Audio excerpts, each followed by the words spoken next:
Sorry. എന്നായിരുന്നു ഞാൻ ആദ്യമായി അവളെ കാണുന്നത്. ഒരു ഫങ്ഷൻ ഉണ്ടായിരുന്നു. വീട്ടിൽ നിന്ന് ഇറങ്ങാൻ കുറേ ലേറ്റായി. ബൈക്ക് കുറച്ച് വേഗത്തിലായിരുന്നു. അപ്പോഴാണ് എതിർദിശയിൽ നിന്നും വന്ന ഒരു യെല്ലോ സ്കൂട്ടറിന് ചെന്നിടിക്കുന്നത്. ആൾക്ക് ഒന്നും പറ്റിയില്ല. അത് ഭാഗ്യം. ഇത്ര നേരം ഞാൻ ഒന്നും മിണ്ടാതെയായിരുന്നു.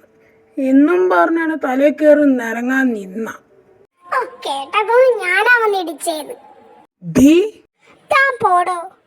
അവൾ അവനെ ഒന്ന് നോക്കി, എന്നിട്ട് തന്റെ സ്കൂട്ടറിനെ ഒന്ന് വീക്ഷിച്ചു. അപ്പോഴാണ് സ്കൂട്ടറിന്റെ മിറർ പൊട്ടിയിരിക്കുന്നത് അവൾ ശ്രദ്ധിച്ചത്.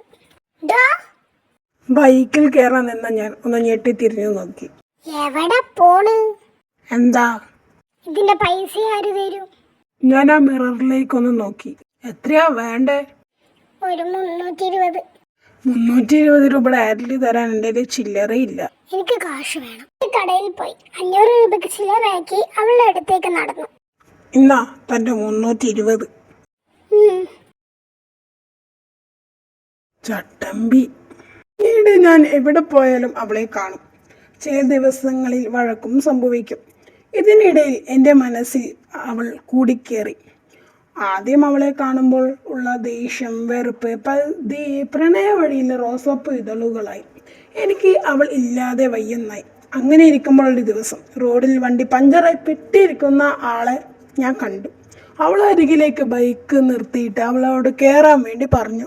തന്റെ ബൈക്കിൽ ഞാൻ ചത്താലും കേറൂല. മോനെ. എന്താമേ? നീ വേഗം റെഡി ആവൊരു പെണ്ണ് കാണലുണ്ട്. പെണ്ണുകാണലോ?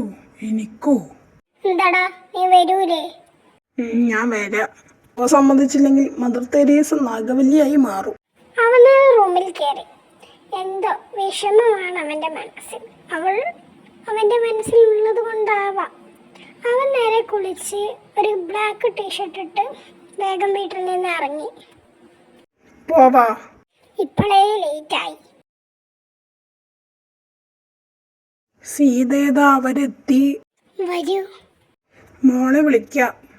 അവൻ തലകുനിച്ചിരിക്കുകയായിരുന്നു. കർട്ടന്റെ ബാക്കിൽ നിന്നും 2 കൊലുസണിഞ്ഞ കാൽപാദങ്ങൾ. അവൻ പതിയെ മുകളിലേക്ക് നോക്കി. മുകളിൽ നോക്കി ആളെ കണ്ടപ്പോൾ അവനൊന്ന് ഞെട്ടി. മോളെ, ഇതാണ് പയ്യൻ. ഒന്ന് പയ്യനെ മുഖത്തേക്കൊന്ന് നോക്ക്. ഇങ്ങേരോ? ഇതാണ് ആ ഞെട്ടലിന്റെ പിന്നിൽ. എനിക്ക് ഇങ്ങേരെ വേണ്ട. അതിനുശേഷം ഒരാഴ്ച കഴിഞ്ഞു.